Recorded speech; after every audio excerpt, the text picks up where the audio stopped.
ये अनुपम करुणा है।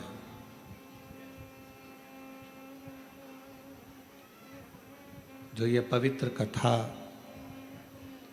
श्रावण के महीने में घर बैठे ऑनलाइन आप और हम श्रवण कर रहे हैं।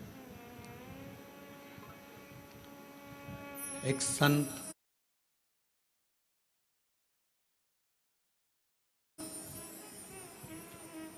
एक सती और एक भक्ति।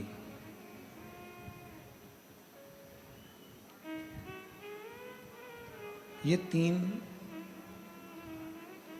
ऐसे हैं, अगर किसी के घर में, परिवार में, मोहल्ले में, कॉलोनी में, सोसाइटी में, किसी भी जगह पर, इसको 23 पे कर दो, 22 पे कर दो,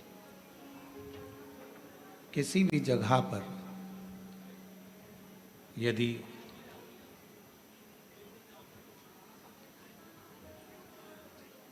भगवान शिव की ये सब सामान बेटा बांटने का बाहर बांटो ना, जो लोग धूप में खड़े हैं यहाँ रखकर करोगे क्या? जो धूप में खड़े हैं घंटों से उनको दीजिए।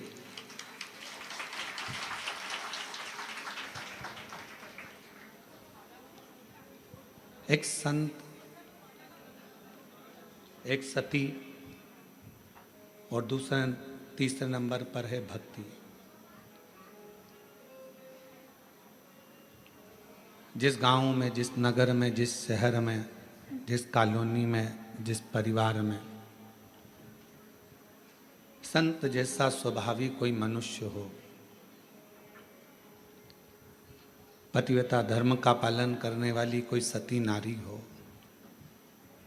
या कोई भक्ति में डूबने वाला कोई मनुष्य हो, परिवार का कोई अंग हो, तो निश्चित है उस गांव को, उस परिवार को, उस कुल को, उस क्षेत्र को कभी कोई बर्बाद नहीं कर सकता है, क्योंकि वहाँ या तो संत विराजमान है, या सती विराजमान है, या भक्ति विराजमान है। संत का स्वभाव क्या है? आप कैसे पहचानोगे कि ये संत है, या साधु है, या सन्यासी है, या तपस्वी है, या साधक है? एक महात्मा का श्रेष्ठ लक्षण क्या है? जिसकी आत्मा नित्य प्रति भगवान के भजन में, भगवान के कीर्तन में, भगवत नाम में आत्मा नाचती रहे। ये इंद्रियां भले नाचें ना नाचें, हाथ अपने घूम रहे हैं ना घूम रहे हैं, पांव हमारे घूम रहे हैं ना घूम रहे हैं, हमारे नेत्र घूम रहे हैं ना घूम रहे हैं, हमारी जिह्वा घूम रही है ना घूम रही है, उससे मूल नहीं है। जिसकी आत्मा अंदर से नाचने लगे, आत्मा भगवान की अविरल भक्ति में झूमने लगे, आत्मा भगवान शंकर की अविरल भक्ति में रमने लगे, समझ लेना वही जगत में महात्मा है, और वही महात्मा का सबसे बड़ा लक्षण है। भीतर से आत्मा संतुष्ट नहीं।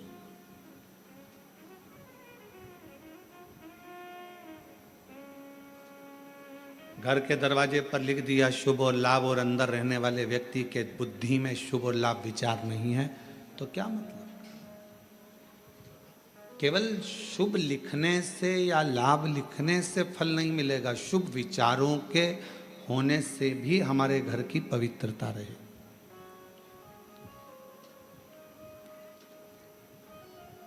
हमारे मन की पवित्रता को शुभ विचारों से ही श्रेष्ठ किया जा सकता है। कोई लाभ अगर आपको जिंदगी में लेना है तो पहले विचारों को शुभ करना पड़ेगा, विचारों को शुद्ध करना पड़ेगा। जब हमारे विचार, हमारी बुद्धि, हमारा चित्त ये श्रेष्ठ हो जाएगा, अच्छा हो जाएगा, तो फिर मेरा देव अधिदेव महादेव भी आपको कदम से कदम मिलाकर साथ देने के लिए तैयार खड़ा रहेगा। हमारे विचार शुद्ध नहीं है, हम अपने विचारों से, और बहुत याद रखना, तुम्हारी सूरत, तुम्हारा चेहरा, तुम्हारा रूप, तुम्हारा रंग, तुम्हारा मकान, तुम्हारी गाड़ी, तुम्हारा बंगला, ये सब केवल पृथ्वी तक है। उस परमात्मा के दरवाजे पर ना तुम्हारा गाड़ी है, ना तुम्हारा बंगला है, ना तुम्हारा रूप है, ना तुम्हारा रंग है, ना तुम्हारा कोई स्वरूप है। जैसे बाहर आवाज बढ़ा दो। जैसे एक माँ अपने बच्चे को पढ़ लिखने के लिए स्कूल भेजती है,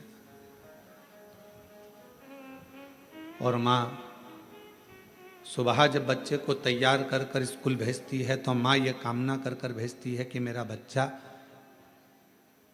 2 बजे, 5 बजे, 3 बजे स्कूल से 12 बजे वापिस लौट कर आए। जैसा मैंने भेजा है वैसा ही मेरे बच्चा है। जगत में कोई माँ ऐसी है जो अपने बच्चे को भेजती हो और मन में सोचती हो कि यह वापिस ना आए? प्रत्येक माँ जगत की अपने बच्चे को स्कूल भेजती है तो ये विचार कर कर भेजती है कि मेरा बच्चा वापिस लौट कर आए, और जैसा मैंने भेजा है वैसा कि वैसा ही मेरी औलाद, मेरी संतान वापिस आए। अब विचार करिएगा, माता पिता अपने बच्चे को भेजते हैं कि मेरा बच्चा स्कूल से जैसा है वैसा कि वैसा ही आए, उसी तरह परमात्मा भी, मेरा बाबा भोलेनाथ भी जब जन्म देता है, और जन्म देता है तो ये विचार कर कर भेजता है कि जितना पवित्र मैंने इसको संसार में भेजा है, मरने पर ये उतना पवित्र मेरे पास होगा। जितना पवित्र मैं इसको भेज रहा हूं, निर्मल मन से, हृदय से, चित्त से, अपने निर्मल स्वभाव से। एक बच्चा जब जन्म लेता है तो उसका स्वभाव कोई कपटी नहीं होता। एक बच्चा जब जन्म लेता है तो उसका स्वभाव कभी बेकार नहीं होता। एक बच्चा जब जन्म लेता है तो उसका स्वभाव कपटी नहीं होता, बेकार नहीं होता, वो छल करना नहीं जानता। बस जैसे परमात्मा ने एक बच्चे को जन्म दिया, उसका मन एकदम साफ है, शुद्ध है, उसके मन में कोई भेद नहीं है, उसके मन में कोई कपट नहीं है, उसके मन में कोई बेईमानी नहीं है, छल नहीं है। भगवान भी चाहता है जैसा मैंने तुझे भेजा स्कूल वैसा कि वैसे ही लौट कर आना, जैसा मैंने तुझे भेजा संसार में वैसा ही लौट कर मेरे पास आना, जैसा मैंने भेजा है तुझे। एक अविरल भक्ति के साथ संत, सती और भक्ति, कौन कौन है? 3, संत, सती और भक्ति। ये 3 अगर हमारे घर के अंदर इन 3 में से एक भी है, जरूरी नहीं कि कोई कपड़े बदल लेगा तो संत हो जाएगा, कोई माला पहन लेगा तो संत हो जाएगा, कोई जटा बढ़ाएगा तो संत हो जाएगा। संत का ये लक्षण नहीं है। संत का लक्षण है कि जहां रह रहा है, जिस स्थान पर रह रहा है, जहां वो है, वहां रहकर अविरल भक्ति को धारण करना। अविरल भक्ति, जहां वो निवास करे उस अविरल भक्ति को धारण करे। संत का लक्षण है संसार की बातों से, संसार की मोह माया से, संसार के सारी दुनिया के संसार के सुख से, भोग से दूर रहे, वो संत।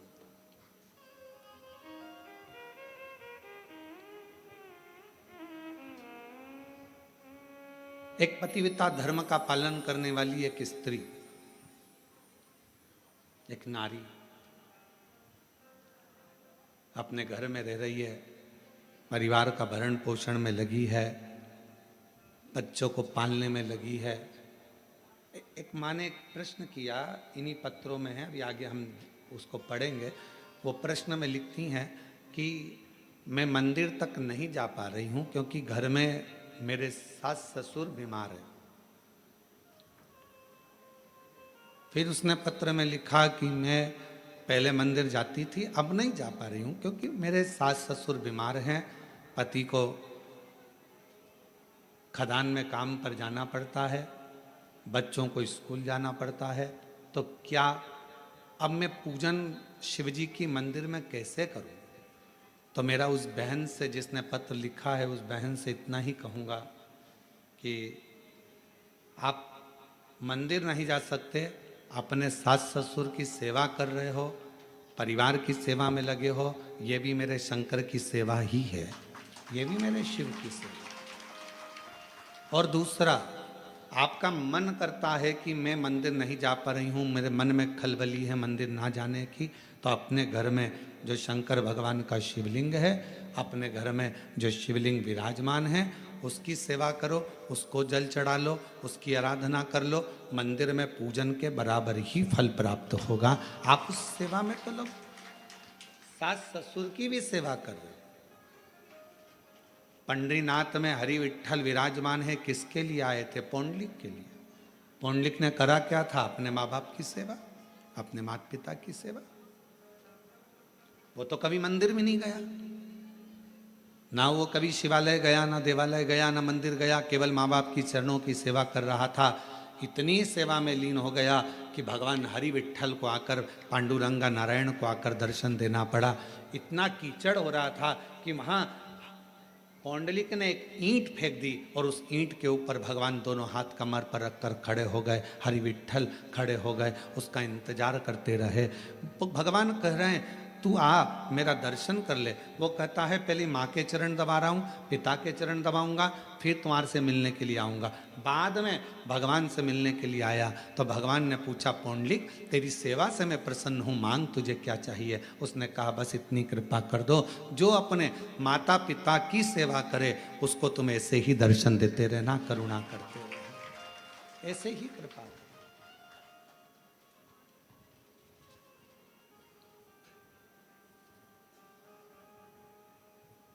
क्या करें हम? कोई कोई माता ऐसी हैं, कोई कोई भाई ऐसे हैं, कोई कोई जीजियाँ जीजा, मेरी बेटियाँ बेटा ऐसे हैं, मंदिर बहुत दूर है, जाएंगे कैसे? कैसे? तो जहां अपना घर है, घर के अंदर जो शिवालय है उसकी भी आराधना कर सकते। घर में जो मंदिर है, घर में जो भगवान विराजना है, उसकी भी आराधना करो, साधना करो। कभी भी अपने घर के बच्चे को नालायक मत समझो, कभी भी अपने घर के बच्चे को हम हमेशा लायक ही समझो। अपने घर का जो बेटा है, कई माताएं अपने बच्चे से कह देती तुझ में अकल नहीं है, तुझ में अकल नहीं है, तुझ में अकल नहीं है। कई माताएं कह देती हैं अपनी अपनी बातों में, वो देखो उसका पति बेचारा इतना कर लेता है, उसका पति वैसा कर लेता है, और तुम तो घर में पड़े रहते हो, तुम्हारे से तो कोई काम बनता नहीं है, ये जाते नहीं बनता, वो काम करते नहीं बनता। अपने घर में, अपने परिवार में ये ना देखा जाए कि कौन कमजोर है। ठीक है, कोई कोई बच्चा पढ़ने में होशियार रहता है, कोई कोई किसी कला में होशियार रहता है। मेरा भगवान किसी को कम तो नहीं रखता, भगवान सबको लेवल बराबर बनाकर रखता है।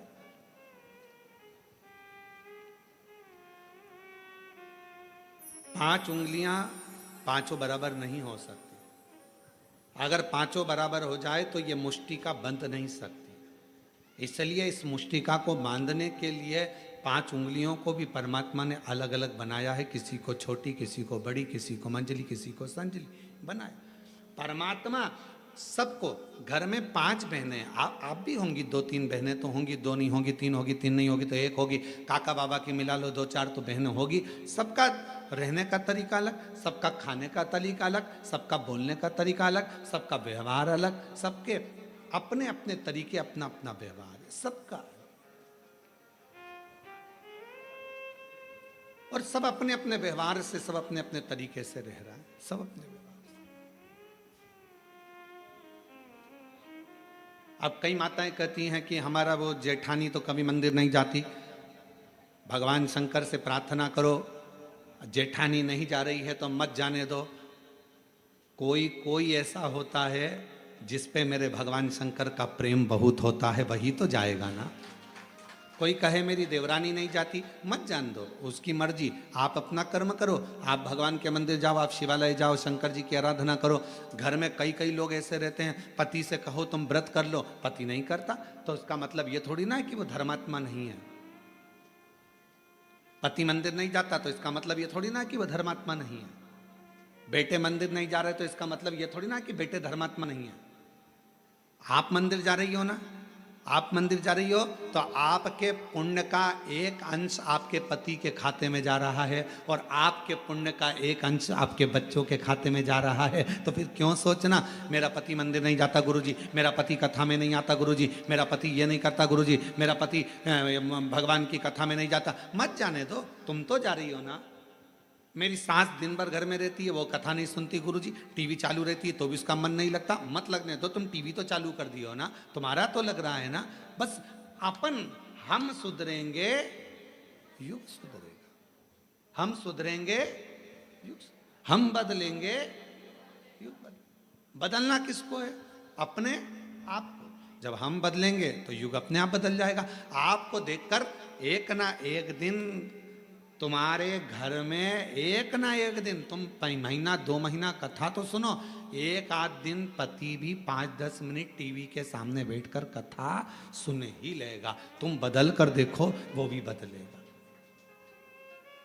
आप चाहती हो कि आपका बच्चा अच्छी पढ़ाई करे, तो आपको अपना मोबाइल पढ़ाई के समय पर, बच्चों को पढ़ाते समय अपना मोबाइल कहीं दूसरी जगह रख देना है, तब बच्चों को पढ़ाना है। मालूम पड़े बच्चों को लिखने को दे दिया, हाथ में तुम मोबाइल लेकर बैठ गई, बच्चा लिख रहा है, वो बच्चा कभी नहीं पढ़ पाएगा। उसका ध्यान अपनी मम्मी के मोबाइल में और मम्मी के ऊपर रहेगा। माँ जैसा करेगी बेटा वैसा करेगा। अपने मोबाइल को उठाकर तुमने रख दिया तो बच्चे को भी समझ में आ जाएगा मेरी मम्मी पढ़ाई को बहुत ज़्यादा मायना देती है, पढ़ाई के ऊपर प्रेशर देती है, इसलिए मुझे पढ़ाते समय मोबाइल हाथ में नहीं देती, मतलब मुझे पढ़ना है। फिर बच्चा पढ़ना प्रारंभ करेगा। माताएं हाथ में मोबाइल है, बच्चे से कहती पढ़, लिख लिख, A for apple, B for ball, जल्दी लिख।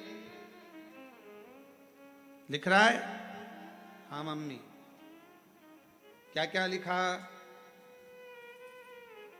A for apple, B for ball, ठीक है, C for cat, अभी तक नहीं लिखा, बैठा है इतनी देर से। अर्थात तुम्हारे मोबाइल चलाने से तुम्हारे बच्चे पर प्रभाव पड़ा, तुम्हारा ध्यान मोबाइल में था, बच्चे का ध्यान तुम पर था, तो वो लिख नहीं पाया। जब पूरा एकाग्र चित्त लगाकर अपने बच्चे को पढ़ाओगे तो वो बच्चा अपने आप पढ़ना प्रारंभ करेगा, दिल लगाना प्रारंभ करेगा, मन लगाना प्रारंभ करेगा।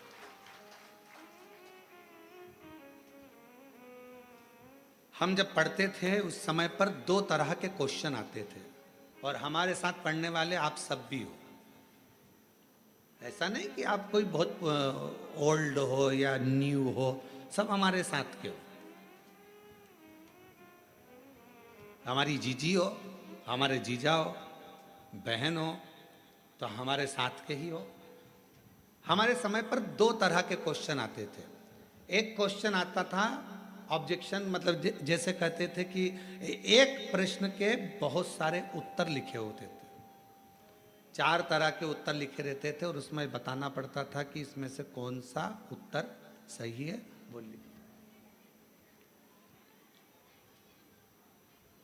और दूसरा 10 नंबर का, 3 नंबर का, 4 नंबर का, 5 नंबर का, 15 नंबर का, और कोई कोई क्वेश्चन निबंध लगभग 20 नंबर या 19 नंबर का जाता था। अब समझदार कौन कहलाता था? जो छोटे छोटे जो क्वेश्चन है, छोटे छोटे क्वेश्चन है कि एक प्रश्न दे दिया, मटके में पानी है, गिलास है, मटका है, गगरा है, बाल्टी है, 4 ऑप्शंस दिए, उसमें से एक सिलेक्ट करना है। अब जो व्यक्ति पढ़ने में होशियार नहीं है, वो 4 में से एक छांटने में अपनी बुद्धि लगा रहा है। अपना विवेक देख रहा है कि मैं इसमें से क्या लिखूं, क्या हो सकता है। और वो कितने नंबर का, आधा नंबर का, मात्र आधा नंबर। और उसने पूरा समय वो जो क्वेश्चन थे उसमें छांटने में कि इसमें मटका लिख दूंगा, इसमें ये लिख दूंगा। फिर सोचा गलत हो गया, पीछे वाले ने इशारा करा 3 नंबर मतलब तीसरा, फिर किसी ने इशारा करा 1 नंबर, 1 नंबर, उसने फिर काटा, फिर लिखा। अर्थात वो उसमें रम रहा है, उसमें विचार कर रहा है। और एक बच्चा जो पढ़ने में होशियार था, उसने ये कमजोर कमजोर प्रश्न तो बाद में देखे, सबसे पहले जो मेन प्रश्न थे जिसमें 19 number, 15 number, 5 number, 7 number, 8 number, जो श्रेष्ठ श्रेष्ठ नंबर आ सकते थे। हमारे स्कूल में भी और हमने हमारे कॉलेज में भी यही करा। अपने जो मूल प्रश्न थे जिस पे अधिक नंबर मिल सकते थे, हम सबसे पहले उसी को हल करते थे। और बाद में अगर समय बचता था तो आधे आधे नंबर को देखते थे। मूल होता है कि अपने ध्यान को एक प्रश्न में जिस पर नंबर ज्यादा हैं उस पर केंद्रित करना, अपने प्रश्न पर ध्यान को केंद्रित करना। और आज भी हम भले शिव महापुराण की कथा मेरे बाबा की करुणा से, शंकर भगवान करुणा से बाँच रहे हैं, शिव जी बाँच रहे हैं, शंकर जी की कृपा है, शिव जी ही बाँचने वाले, शिव ही कराने वाले और शिव ही सुनने वाले। पर आज भी ध्यान वही रहता है कि अपना ध्यान भगवान शंकर की भक्ति पर केंद्रित रखो। बस उस जगह से अपने ध्यान को नहीं हटाना। ये छोटे छोटे प्रश्न, ये छोटे छोटे सब्जेक्ट, तो ये छोटे छोटे क्वेश्चन तो आते रहेंगे जाते रहेंगे। मूल है मेरा शिव, मूल है मेरा शंकर, मूल है मेरा शंकर। हम भगवान शिव को नहीं बचा। हम पूरे दिन, हमारे घर में जितने भी लोग हैं पूरे दिन छोटे छोटे क्वेश्चन में उलझे रहते हैं। जरा सा पानी गिर गया, सास ने चिल्लाना चालू कर दिया, बेडशीट गिर गई उस पर चिल्ला दिया, बर्तन झूठे रखे हैं उस पर चिल्ला दिया। अरे अगर चिल्लाना ही है तो कोई बड़ा क्वेश्चन लाओ, कोई बड़ा प्रश्न लाओ जिस पे विवाद करना है। छोटे छोटी बात पर विवाद करते हो। ये जरा सा खाने पर विवाद कर दिया, रोटी ज्यादा बन गई तो विवाद, सब्जी फेंक दी तो विवाद, सब्जी में जरा सी मिर्ची जल गई तो विवाद, गैस की टंकी जल्दी खत्म हो गई तो विवाद, तेल जल्दी खत्म हो गया तो विवाद, मिर्ची जल्दी खत्म हो गई तो विवाद, पति आकर बोला कल ही तो सब्जी लाया था तो विवाद चालू हो गया। ये छोटे सब्जेक्ट है, ये छोटे क्वेश्चन है। इन छोटे क्वेश्चनों के लिए समय मत निकालो, बड़ा क्वेश्चन ढूंढो। लड़ाई करना है तो कोई बुलंद बात लेकर आओ जिसके भगवान को पाने के लिए क्वेश्चन बड़ा, मतलब मन बड़ा करिए, शिव की ओर केंद्रित करिए। भगवान शंकर में मन लगाकर जब आप अपने हृदय से शंकर को पुकारोगे तो निश्चित है सारे क्वेश्चन अपने आप हल होना प्रारंभ हो जाएंगे, रिजल्ट अच्छा है। आप कर ही नहीं रहे। अपना केंद्र बिंदु आपने शिव को बनाया कहाँ है? आपने और हमने अपने केंद्र बिंदु को शंकर को नहीं बना पाए। अपने आप को हम शंकर से जोड़ नहीं पा रहे हैं। हम केवल वस्तुओं से जोड़ रहे हैं, केवल वस्तुओं से।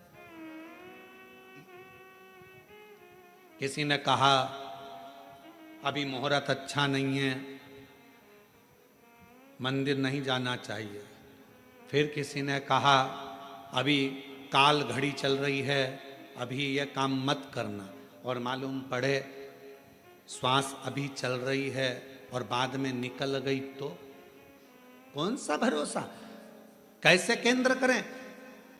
शंकर भगवान का एक नाम काल अधिपति महाकाल है।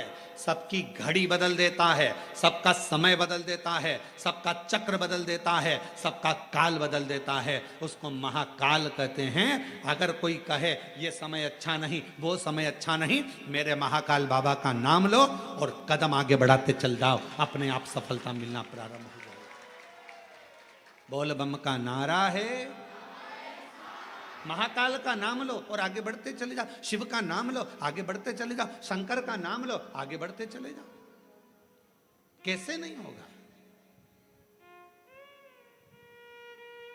शिव को केंद्रित करो।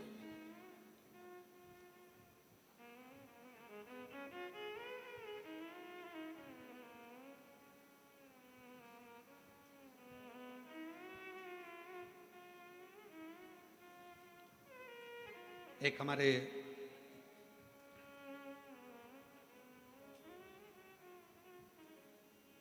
भूतड़ा परिवार है हैदराबाद में, श्री रामनिवास ब्रजगोपाल जी भूतड़ा। एक बार वो मिलने के लिए आए और उन्होंने कहा, गुरुजी बहुत मन है हैदराबाद में शिव महापुराण की कथा हो, पर व्यवस्था कैसे हो? इतना भीड़ आता है, इतना पब्लिक आता है, इतना भाग्यनगर में कथा होना और इतना भीड़। हमने कहा, भूतड़ा जी क्यों चिंता करते हो? बाबा पर भरोसा रखना, माता पिता पर भरोसा रखना, उनके आशीर्वाद पर भरोसा रखना, तो जिंदगी में ऐसा नहीं कि आप शिव महापुराण की कथा नहीं करवा पाओगे, जरूर करवा पाओगे। और यहाँ पर भी बैठे हैं यजमान परिवार, हमारे को रोज लेकर आते हैं। उन्होंने कहा, गुरुजी साहू परिवार है, एक वो अग्रवाल परिवार है, और ये लोग कहे हमने सोचा था केवल कि कभी जजमान बनेंगे। अब इसके लिए आपको शर्मा जी को धन्यवाद देना चाहिए कि हमने सोचा था केवल कि हम जजमान बनेंगे, पर बाबा की कृपा ऐसी हुई गुरुदेव कि आज कोरबा में हम जजमान पद ग्रहण कर लिए। ये शिव की उदार, ये शंकर की उदार, ये शिव की उदार। और बाबा की ऐसी कृपा हुई कि हैदराबाद में भी भाग्यनगर वालों के भाग्य खुल गए, और 13 से 17 अगस्त तक 5 दिवसीय शिव महापुराण की कथा तेलंगाना हैदराबाद भाग्यनगर में होगी। और पूरे हैदराबाद वालों को बहुत बहुत बधाई, पूरे भाग्यनगर वाले हैदराबाद वासियों को बधाई। और वो कथा फाइन कैंप कंपनी वाले श्री भूतड़ा जी उस कथा का आयोजन करा रहे हैं, उसके लिए उनको साधुवाद, बहुत बहुत।